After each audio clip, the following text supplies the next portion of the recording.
साथियों नमस्कार।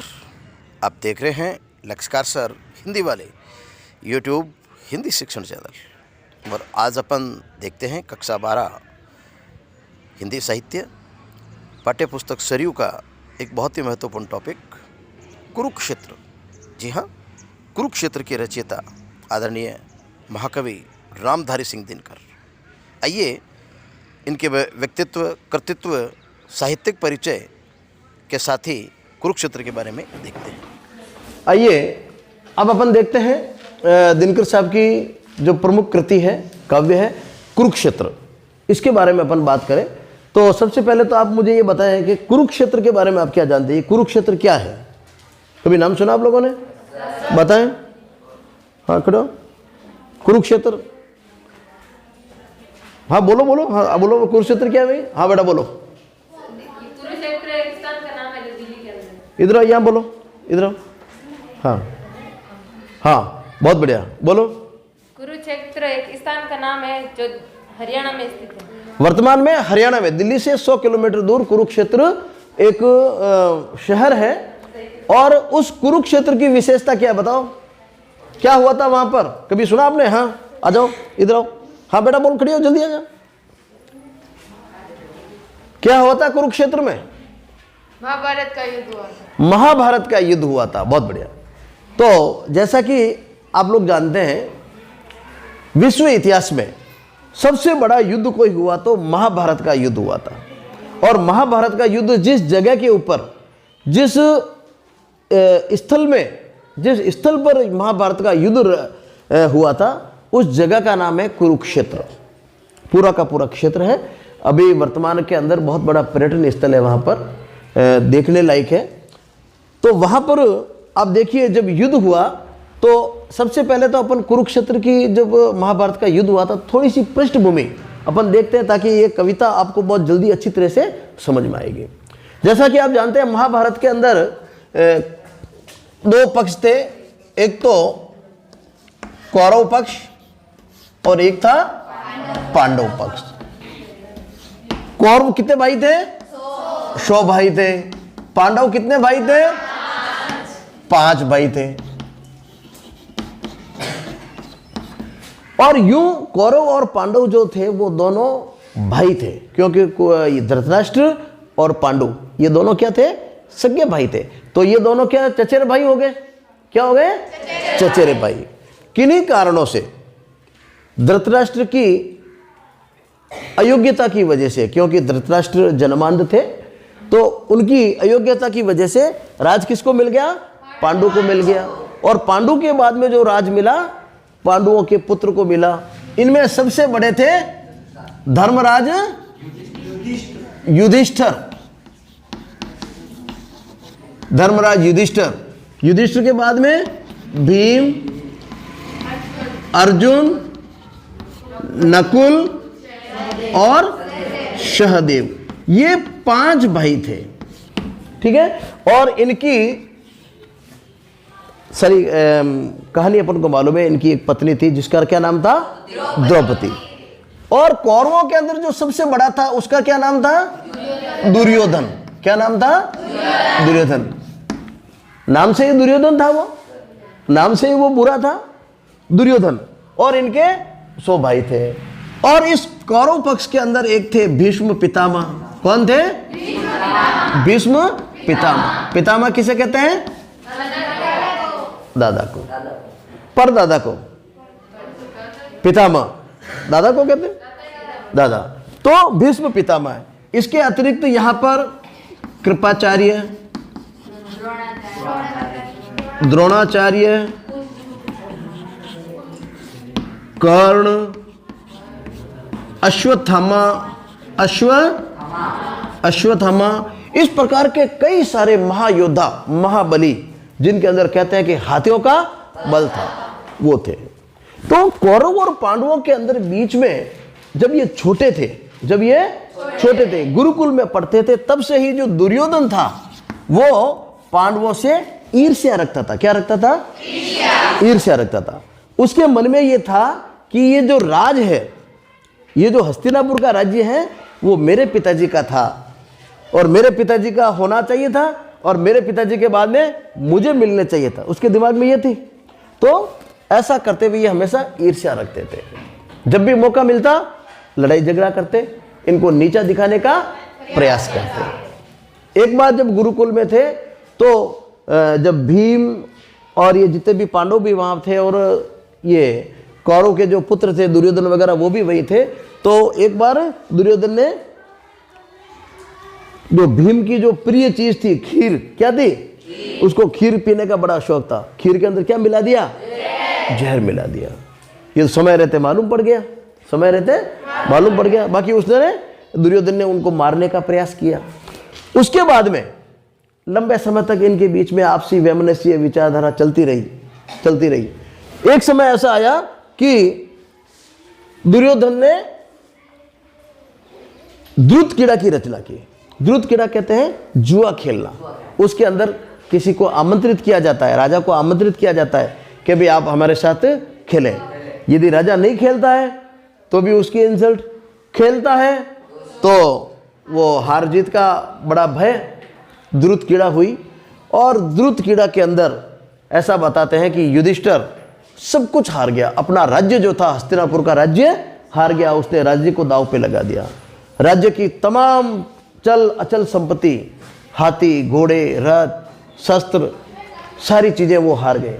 और सबसे अंत में इवन अपनी प्रिय पत्नी जो द्रौपदी थी, द्रौपदी को भी वो दूत क्रीड़ा के अंदर, जुए के अंदर हार गया।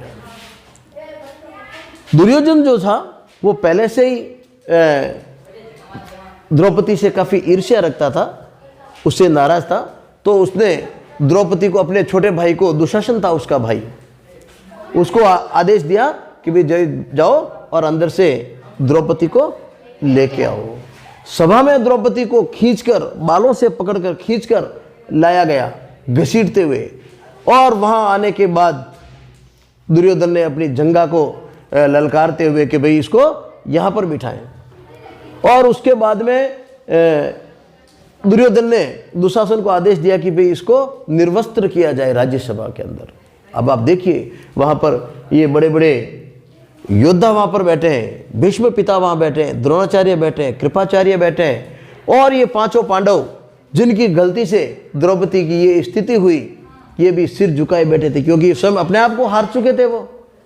अब द्रौपदी अकेली उस समय देखा कि मुझे कोई नहीं बचाने वाला था। उस समय उसने अपने सखा कृष्ण को याद करती है, वो कृष्णा कृष्णा करती है। और उसके बाद में कहते हैं कि कृष्ण भगवान ने उसका चीर बढ़ा दिया, और इतना चीर बढ़ाया कि दुशासन जिसके अंदर हाथियों का बल था वो थक हार कर गिर गया, पर द्रौपदी की लाज बच गई। यानी ऐसी ऐसी घटनाएं यहां पर हुई। उसके बाद में धोखे से जब उसने जुए के अंदर, मामा शकुनी भी वहां पर था, शकुनी के पासे, वो कहते हैं कि शकुनी के पासे उसके बस में थे, जितना मांगते थे उतने पासे आते थे, सारी चीज आ गई। अज्ञातवास में चले गए, पांडव वन में चले गए 13 वर्ष के वनवास के अंदर। जब वन में गए तो वहां पर भी पांडवों को मारने का षड्यंत्र रचा गया, लाक्षागृह की रचना की गई। लाक्षागृह क्या होता है? लाख का घर होता है। लाख का घर बनाया। पांडवों ने ये सोचा, उनको आवाज लगा बेटा बंद कर। पांडवों ने ये सोचा कि दुर्योधन ने उनके लिए लाक्षागृह की रचना की है, हमारा भैया है वो कितना हमसे प्रेम करता है, और बढ़िया उसके लिए लाख का बढ़िया नया महल बनाया। पर समय रहते विदुर को जब मालूम था ये सारी चीजें, विदुर जो था उनका एक महामंत्री था, उनको मालूम था कि ये दुर्योधन कोई चाल चल रहा है। तो विदुर ने पहले से ये गुफा बना दी थी उसके अंदर। तो गुफा के माध्यम से रात को लाक्षागृह के अंदर आग लगा दी गई, सब सो रहे थे, आग लगा दी गई। दुर्योधन ने सोचा कि सभी जलकर राख हो गए, पर वो पांडव उसमें से धीरे से निकलकर गुफा के माध्यम से बच गए थे। यानी कहने का मतलब है कि बार बार ये दुर्योधन जो था इनको बार बार परेशान कर रहा था, बार बार युद्ध हो रहे थे, बार बार लड़ाई झगड़े हो रहे थे, बार बार मारने का प्रयास कर रहे थे। और जब अंत में जब पांडव वनवास पूरा करके आ गए, वनवास पूरा करके आ गए, और शर्त के अनुसार अब उनको दुर्योधन को वापस क्या देना था? राज देना था कि भाई हम तो वनवास जाके आ गए, अब राज दो वापस। दुर्योधन ने मना कर दिया कि भाई मैं राज नहीं दे सकता, ये राज्य अब मेरा है। तो ये भी अनीति थी। अंत में ऐसी स्थिति आ गई कि युद्ध की नौबत आ गई। युद्ध को टालने के लिए भगवान श्री कृष्ण एक बार पुनः हस्तिनापुर जाते हैं और भरी कौरव सभा को समझाते हैं कि भाई जैसे तैसे ये युद्ध टल जाए, आप उनको अपना राज्य दे दें। दुर्योधन ने मना कर दिया। कृष्ण भगवान ने कहा कि भाई वो 5 पांडव है, आप केवल 5 गांव दे दें। केवल कितने गांव दे दें? 5 गांव दे दें तो भी वो खुश रहेंगे। दुर्योधन ने वो भी देने से मना कर दिया। दुर्योधन ने कहा कि मैं सुई की नोक के बराबर जमीन नहीं दूंगा। अब आप देखिए, अब ऐसी स्थिति आ गई तो पांडव और कौरवों के बीच में युद्ध की अंतिम स्थिति आती है। अब आप देखिए, जब युद्ध की घोषणा होती है तो एक खेमा तो ये कौरवों का और दूसरा खेमा किसका? पांडवों का। पांडवों का जो सबसे बड़ा भाई था, पांडवों में सबसे बड़े थे युधिष्ठिर, वो धर्मराज कहलाते थे। क्या कहलाते थे? धर्म की बात करते थे, यानी उनके मुंह से कभी गलत बात होती नहीं थी, अन्याय होता ही नहीं था। चाहे दुश्मन भी सही कर रहा है तो वो दुश्मन की बात भी मानता था। इसलिए इनको क्या कहते थे? धर्मराज। धर्मराज किसको कहते थे भाई? युधिष्ठिर को धर्मराज कहते थे। तो एक तरफ तो युधिष्ठिर ज्येष्ठ पांडुपुत्र जो सबसे बड़ा, तो ये एक तो सेनापति बन गया, ये इधर का। और दूसरा सेनापति कौन? इधर भीष्म पितामह, कौरव सेना के जो सबसे बड़े कौन थे? भीष्म पितामह। तो कौरवों के सेनापति तो भीष्म पितामह, पांडवों के सेनापति युधिष्ठिर। अब युद्ध के मैदान में हस्तिनापुर से वही दूर कुरुक्षेत्र के मैदान में दोनों सेनाएं आमने सामने खड़ी है। सज धज के सेनाएं खड़ी है, रथी, महारथी, पैदल सैनिक, हाथी पर, वो सभी सजे हुए हैं। और जो धर्मराज युधिष्ठिर है वो मन में अंतर्द्वंद में पड़ता है जब देखता है सामने कि मेरे पितामह खड़े हैं और मैं इन पितामह के ऊपर कैसे बाण चलाऊंगा। दुर्योधन मेरा छोटा भाई है, जिसको बचपन से मैंने पाला पोसा बड़ा किया, इसके साथ मैं खेला हूं, इसके ऊपर मैं कैसे तीर चलाऊंगा। तो धर्मराज मन में शंकित हो रहे थे, आशंकित हो रहे थे कि मैं युद्ध नहीं कर सकता। तो अब आप देखिए, युद्ध के मैदान में भी आ गए और मन के अंदर वो धर्मराज की अंतर्द्वंद चल रहा है, बातें चल रही है। तो उस समय उस दृश्य के अंदर भीष्म पितामह युधिष्ठिर को समझाते हैं। यानी वो युधिष्ठिर जो अपने मन की जो शंका है किसके सामने रखता है? पितामह के सामने रखता है। तो पितामह वापस क्या देते हैं? जवाब देते हैं। तो ये जो आपसी संवाद है पितामह और युधिष्ठिर के बीच का जो संवाद है, यही इस काव्य के अंदर अपन पढ़ने वाले हैं। यानी जो कुरुक्षेत्र का 3य सर्ग है, कुरुक्षेत्र जो काव्य है, इनका एक महाकाव्य है, रामधारी सिंह दिनकर का, इनका 3य सर्ग है और उसका एक अंश मात्र है ये। कुरुक्षेत्र बहुत लंबी चौड़ी कविता है, उसका एक अंश मात्र है। और इस काव्य के अंदर, इस कविता के अंदर, इस अंश में अपन देखेंगे भीष्म पितामह और युधिष्ठिर के बीच का संवाद। भीष्म पितामह उसको समझाते हैं युधिष्ठिर को कि ये युधिष्ठिर, जिसको तुम शांति शांति कह रहा ना, जिसको शांति मान रहा है, वास्तव में वो शांति नहीं है। छल से, बल से, अनीति से यदि कोई राज छीन लेता है, हमें परेशान करता है और कहता है कि भाई शांति रखो, शांति रखो, तो ये शांति स्थायी नहीं हो सकती। स्थायी शांति तभी होगी जब वो दिल से होगी, मन से होगी, आत्मा से होगी, अंतर मन से होगी। तो ऐसी स्थिति के अंदर, हाँ, ले जाना घर पे, ये पढ़े नहीं, ये पढ़ाई कर रही है बेटा, अभी जाओ बेटा, जाओ, जाइए जल्दी, हाँ जल्दी, चुपचाप निकल जाओ, जाओ फटाफट जाओ बेटा, डिस्टर्ब हो रहा हूं मैं। तो देखिए इन दोनों के बीच में तो भीष्म पितामह उसको समझाते हैं युधिष्ठिर को कि छल, बल, अनीति, इससे जब कोई युद्ध जीता जाता है, इससे जब कोई शांति होती है, तो वो वास्तव में शांति नहीं होती है। और वो कहते हैं कि तुम धर्म के रास्ते पर हो, तुम सही रास्ते पर हो, इसलिए तुम्हें क्या करना चाहिए? युद्ध करना चाहिए, और युद्ध ही स्थायी शांति के लिए जरूरी है। ठीक है, तो ये इसकी कविता की पृष्ठभूमि थी, आपके दिमाग के अंदर आना चाहिए। क्योंकि जब सब प्रसंग व्याख्या अपन करेंगे सप्रसंग व्याख्या, तो उसके अंदर आता है प्रसंग। प्रसंग का मतलब क्या होता है? विषय क्या है, किस विषय में बात हो रही है, किस विषय में बात कही जा रही है, ठीक है ना। तो ये विषय हो गया भीष्म पितामह और युधिष्ठिर के बीच में आपसी अंतर्द्वंद, इसके बारे में ये काव्य है। आइए अब अपन इसको विस्तार से देखते हैं।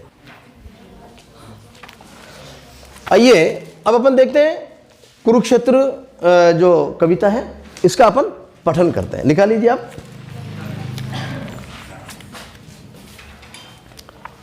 तो ये कुरुक्षेत्र जो है इसका तृतीय सर्ग है, तृतीय सर्ग है। समर निद्य है धर्मराज पर कहो शांति वह क्या है। समर निद्य है धर्मराज पर कहो शांति वह क्या है, जो अनीति पर स्थित होकर भी बनी हुई सरला है, बनी हुई सुख समृद्धि का विपुल कोश, सुख समृद्धि का विपुल कोश संचित कर कल छल बल से। सुख समृद्धि का विपुल कोश संचित कर कल बल छल से, किसी क्षुधित का ग्रास छीन, किसी क्षुधित का ग्रास छीन, धन लूट किसी निर्बल से।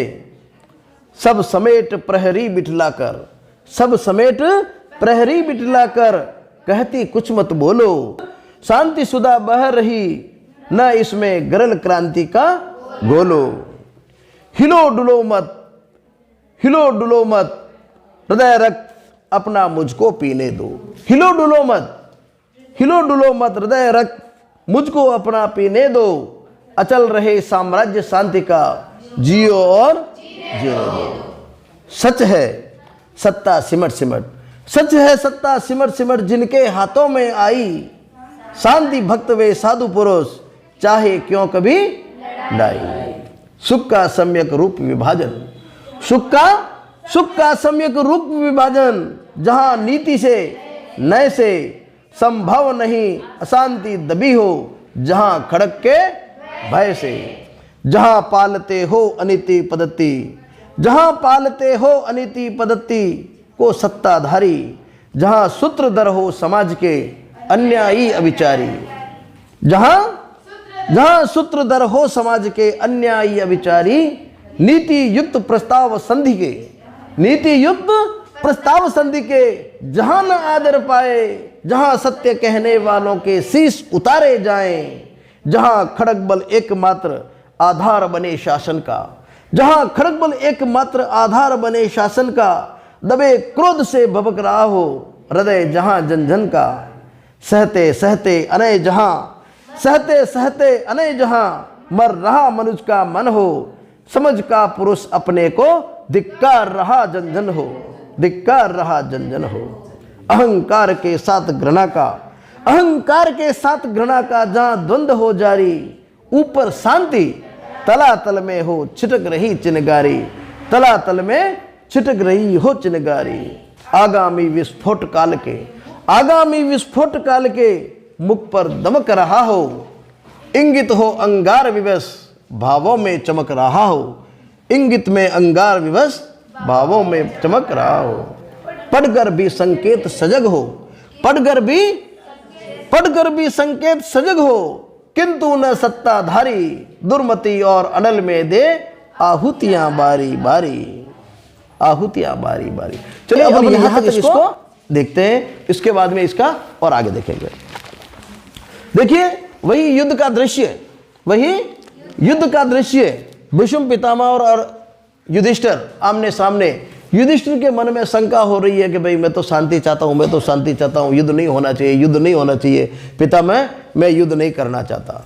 तब पितामह समझाते हैं उनको, क्योंकि पितामह जो स्वयं के वो भी अपना आप में धर्म के उपासक थे। तब वो समझाते हैं, वो क्या कहते हैं, समर निद्य है धर्मराज पर। वो कहते हैं कौन? भीष्म पितामह कह रहे हैं समर निद्य, निद्य यानी निंदा, निद्य यानी हे धर्मराज, माना कि समर, समर कहते हैं युद्ध, समर किसे कहते हैं कि युद्ध निंदा योग्य है, युद्ध नहीं होना चाहिए। माना कि युद्ध नहीं होना चाहिए। हे धर्मराज, धर्मराज कौन? हे युधिष्ठिर, माना कि युद्ध निंदा योग्य है, पर बताओ, पर कहो शांति वह क्या है। बताओ शांति क्या है जो अनीति पर स्थित होकर भी बनी हुई सरला है, जो अनीति से आई है और अनिति से शांति है, यानी अनिति से जो शांति होती है वो तो कायरता है एक तरह की। क्या है? कायरता है। यानी वो भीष्म पितामह याद दिलाते हैं कि ये दुर्योधन ने तुम्हारे साथ कितना अन्याय किया, कितना अत्याचार किया है, और फिर भी तुम शांति की बात कर रहे हो। जो अनिति पर स्थित होकर भी बनी हुई सरला है। सुख समृद्धि का विपुल कोश, सुख समृद्धि का विपुल कोश संचित कर कल बल छल से, किसी सुदित का ग्रास छीन धन लूट किसी निर्बल से। पितामह उदाहरण देते हैं, सुख समृद्धि का विपुल कोश, आपके पास सुख समृद्धि का विपुल, विपुल यानी बहुत ज्यादा खजाना, अधिक। सुख समृद्धि का विपुल कोश संचित कर कल बल छल से, कल कहते हैं मशीनें, और मशीना का मतलब यहाँ पर यंत्र, यंत्र का मतलब यहाँ पर तलवार, भाले, बंदूक, लड़ाई झगड़े, है भाई।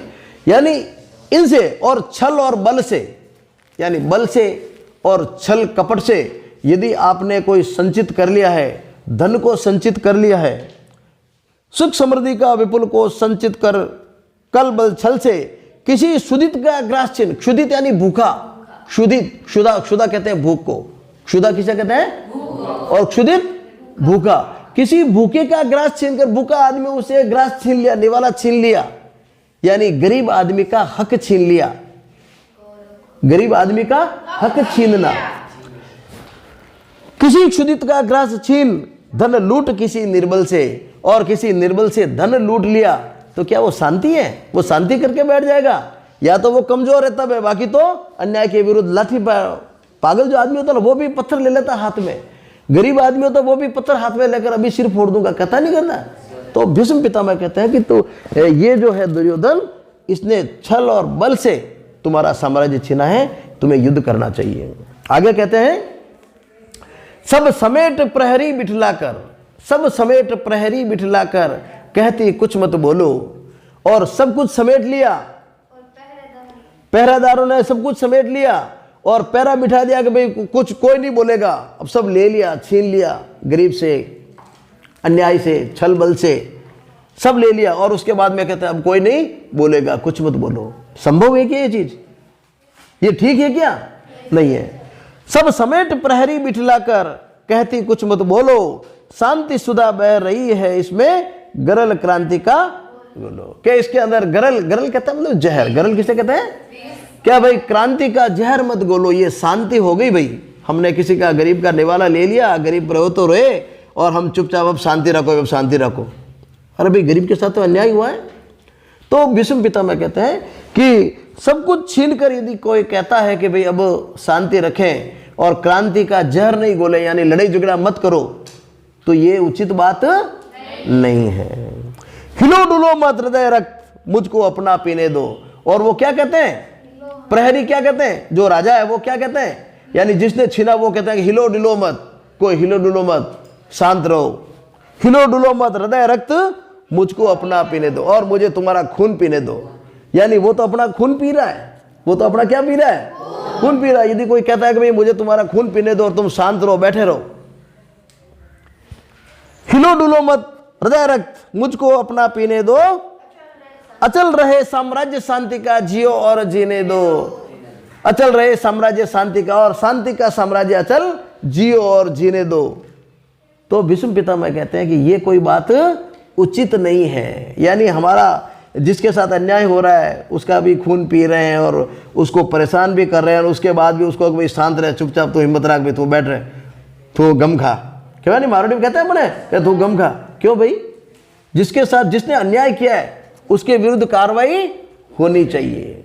तो ये कौन बता रहे हैं? भीष्म पिता रहे हैं। तो देखिए दिनकर जी की काव्य की विशेषता मैंने बताया ना, ज्वलंत समस्याओं को उजागर किया है। तो देश में वर्तमान में उस समय 1947 के पहले जागीरदारों का जुल्म होता था, सेठ साहूकारों का जुल्म होता था, और गरीब आदमी आह भी नहीं कर सकता था।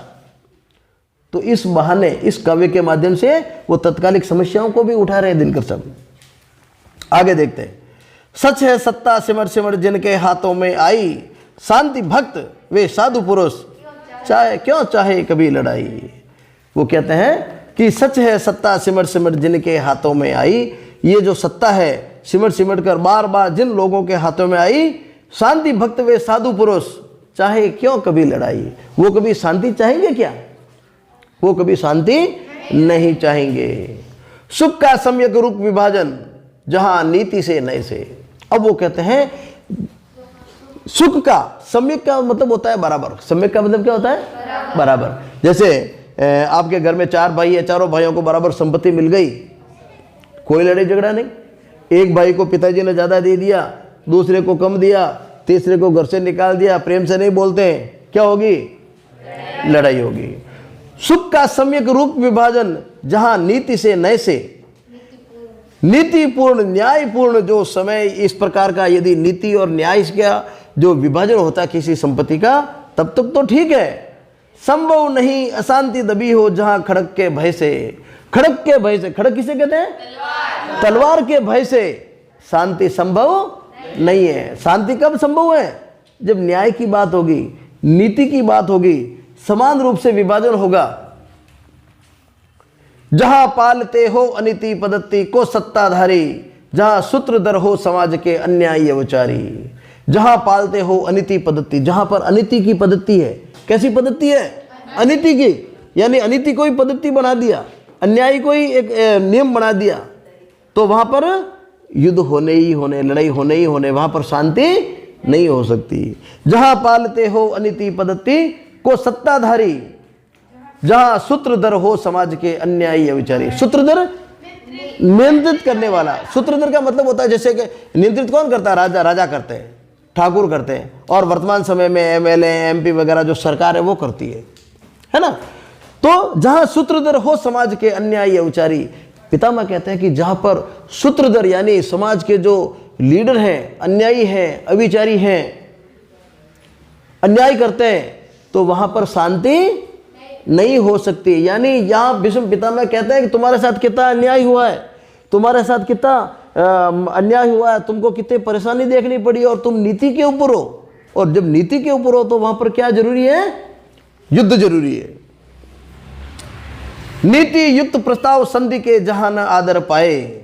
आगे पितामह और कहते हैं जहां पर नीति युक्त प्रस्ताव, कोई जो कि राजीनामा करा था, बीच में प्रस्ताव लेकर आता कि भाई करो, लड़ो मत, इसको थोड़ा यूं दे दे, भाई थोड़ी जमीन तू दे दे, तू आगे ले ले, करते नहीं करते? तो नीति युक्त प्रस्ताव, नीति युक्त प्रस्ताव संधि के जहां न आदर पाए। कौरवों की सभा के अंदर ये श्री कृष्ण गए थे शांति दूत बनकर, क्या भाई उनको 5 गांव दे दीजिए आप, तो ठीक है, और आप अपनी तमाम धरती रखो, 5 गांव दे दो, ताकि वो अपना राज्य वहां पर करेंगे और वहीं से वो अपना जीवन बसर करेंगे और युद्ध टल जाएगा। तो नीति युक्त प्रस्ताव था नहीं था कृष्ण भगवान का दुर्योधन के सामने कि भाई चलो तुम जमीन पूरा राज नहीं देना चाहो, कोई बात नहीं, 5 गांव दे दो, छोड़ो, लड़ाई झगड़ो छोड़ा।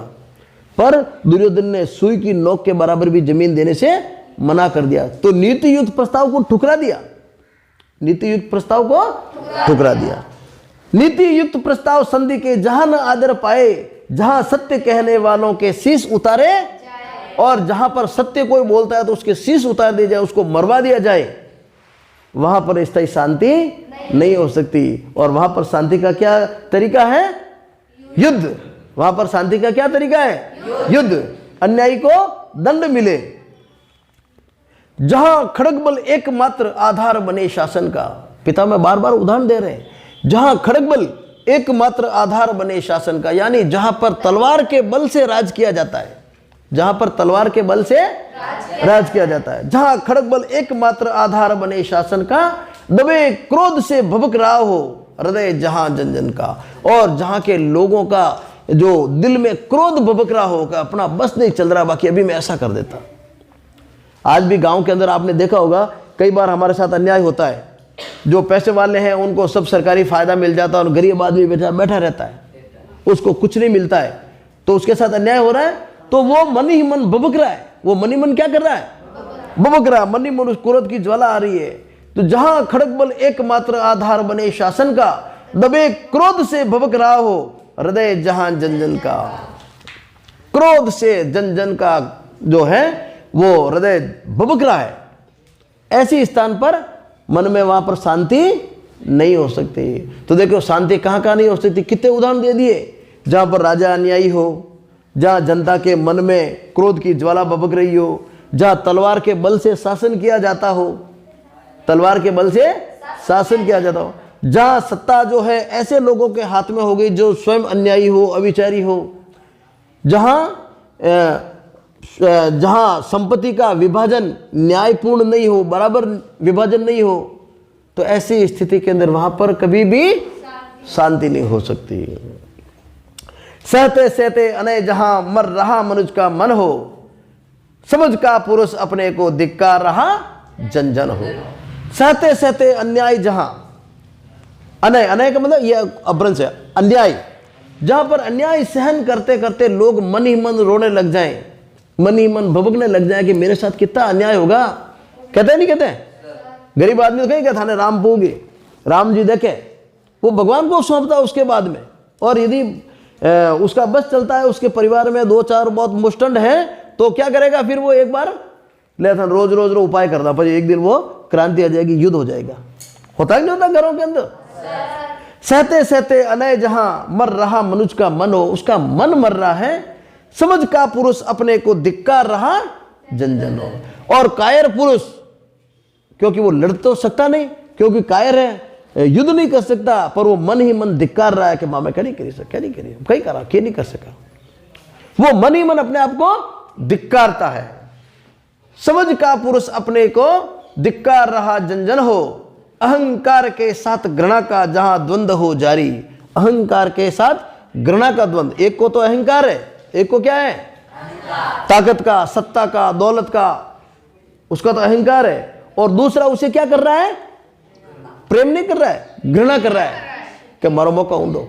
ऐसा ही है तो राम जी देखिए, ये मन में घृणा का भाव, अहंकार का, अहंकार के साथ घृणा का जहां द्वंद्व हो जारी, ऊपर शांति, तलातल में छिटक रही चिंगारी। ऊपर तो क्या है? शांति। क्या मैं बोला कोनी सा, पर तलातल में मन ही मन में चिंगारी का मौका आते तो इन्हें है नहीं, तलातल में बबक रही, छिटक रही चिंगारी। उसके मन के अंदर, दिल के अंदर, आत्मा के अंदर, हृदय में वो चिंगारी है, क्योंकि वहां पर उसके साथ क्या हुआ है? अन्याय हुआ है। आगामी विस्फोट काल के मुख पर दमक रहा हो, आगामी विस्फोट काल के मुख पर दमक, आगामी विस्फोट के लिए वो मुख पर दमक, मुख पर चमक है। इंगित में अंगार विवश भावों में चमक रहा हो। इंगित में अंगार, इंगित यानी संकेत में, संकेत ही संकेत में वो अंगारे बरसाता है।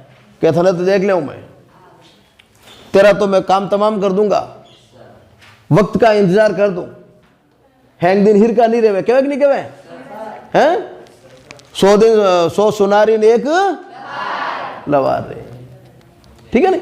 तो वो मन में इंगित में अंकार विवश भावों में चमक रहा हो, पढ़कर भी संकेत सजग हो किंतु न संताधारी।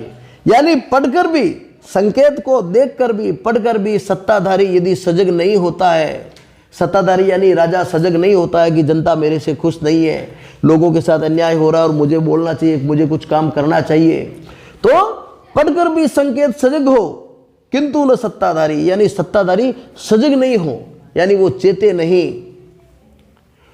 दुर्मति और अनल में दे आहुतियां बारी बारी। दुर्मतियां, दुर्मति यानी बुरी मति, राजा की बुरी मति, और अनल, अनल यानी अग्नि, अग्नि यानी क्रोध, यानी खराब काम, यानी लोगों के अंदर जलन, लोगों के अंदर ईर्ष्या, गुस्सा।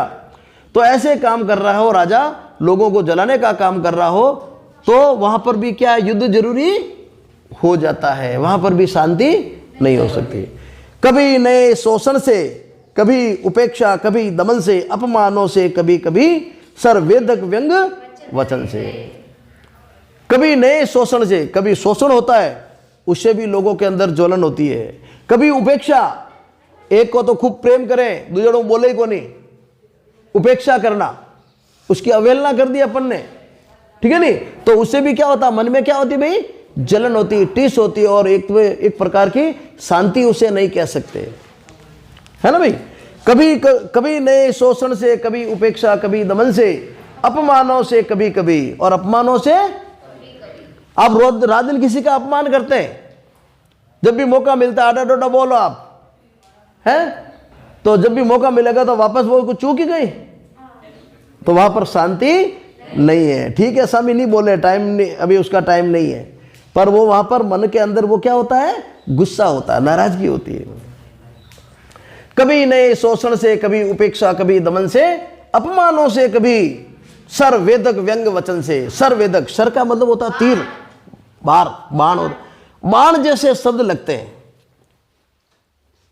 मतलब सारे दिन वो व्यंग बाण मारना, अपन मारू क्या डोडी बोले है ना, उसको मतलब व्यंग में कोई बात कहना, ऐसी बात कहना जो उसके दिल को चुभे, उसके कई बार औरतों में लड़ाई झगड़ा होती है तो वो पीर नहीं गाली बोले क्या थार तो माइती अड़ाई है कि नहीं, कैट कटू यही भूखिया कर रही, क्या भी नहीं कहे तो व्यंग बाण, ये क्या है व्यंग बाण। तो इस प्रकार की जो बातें होती है वहां पर भी स्थायी शांति नहीं हो सकती, क्योंकि मन में उसके फिर वो जलन होती है, मन में पीड़ा होती है, उसके दिल में क्या है वो तीर लगते हैं, शब्द के बाण लगते हैं। दबे हुए आवेग यहां यदि उबल किसी दिन फूटे, समय छोड़ काल बन मानव अन्यायी पर टूटे। और जब दबा हुआ आवेग, जो इतने वर्षों से आवेग दबा हुआ है, रोज रोज होने, रोज रोज लड़ाई झगड़ों सहन करे, तो दबा हुआ आवेग यदि कभी वो उबल पड़ गया, कभी फूट गया, तो क्या होगा, युद्ध हो जाएगा। दबे हुए आवेग वहां यदि उबल किसी दिन फूटे, संयम छोड़ काल बन मानव अन्यायी पर टूटे। और उस दिन फिर अन्यायी की सामत आ गई। भीष्म पितामह यहाँ पर किसको, इस काव्य के माध्यम से किसको समझा रहे हैं कि तुम्हारे साथ कितना अन्याय हुआ, तुम्हारी द्रौपदी को इसने निर्वस्त्र करने का प्रयास किया, भीम को मारने का प्रयास किया, तुम्हारा राज छीन लिया, तुम्हें लाक्षागृह में जलाने का प्रयास किया, फिर भी तुम इसको युद्ध नहीं कर रहे हो, क्योंकि ये दुर्योधन अन्यायी है। कहो कौन दाई होगा उस दारुण दिग्दहन का, अहंकार या घृणा कौन दोषी होगा उस शरण का। चलो इसको अपन कल देखेंगे, तो क्योंकि ये वीडियो लंबा हो जाएगा, और लंबा होगा तो फिर आपको पढ़ने में आनंद भी नहीं आएगा, याद करने में मजा नहीं आएगा। तो इस वीडियो को यही विराम देते हुए कि अगले इसके जो काव्य की अगला जो भाग है, अपन अगले एपिसोड में इसको तैयार करेंगे। आप इसको लगातार देखते रहे, आप बार बार इस काव्य को आप 2-3 बार जब पढ़ेंगे तो आप देखेंगे कि बहुत ही सरल काव्य है, और इसकी भाषा बड़ी सरल है, इसके अंदर ज़्यादा कठिन शब्दार्थ भी नहीं है। महाभारत की कथा आप दिमाग में रखें, और वर्तमान परिप्रेक्ष्य में समाज में क्या हो रहा है वो आप दिमाग के अंदर चलाएंगे, तो बिल्कुल आपको भीष्म पितामह की जो बातें हैं बड़ी ही प्रासंगिक लगेगी। आप सभी का बहुत बहुत धन्यवाद। आप देख रहे थे लक्ष्यकार सर यूट्यूब हिंदी शिक्षण चैनल, आप सभी का बहुत बहुत धन्यवाद।